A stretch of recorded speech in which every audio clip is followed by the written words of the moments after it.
Father Tim again here from St. Thomas Becket in Egan. It's been a long 2 months of stay at home to moving to be safe at home. It is also a time when we probably had a lot of mixed feelings. One of those might be the feeling of being alone. And alone can be the feeling that we have whether we do live by ourselves or even when we live with others.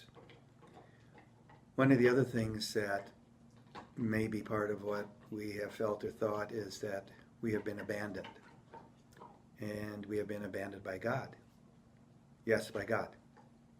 At times I have felt that. There was something in one of the books I use for my morning prayer that used this quote from John 14, verse 18.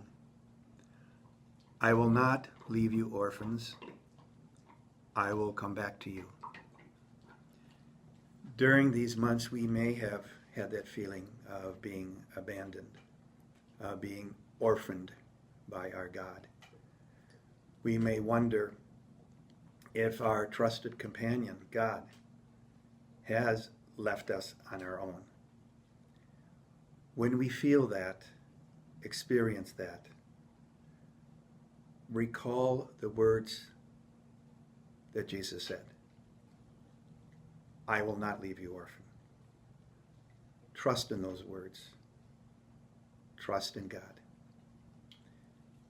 Also, this Memorial Day weekend, I invite you to pause and remember in prayer the servicemen and women who gave their lives in service to our country. Pray for them, for their families. Pray in gratitude. Also remember the men and women in the service who are there for us in many different ways during this pandemic. Have a safe weekend, an enjoyable weekend. Continue to pray, continue to be with each other.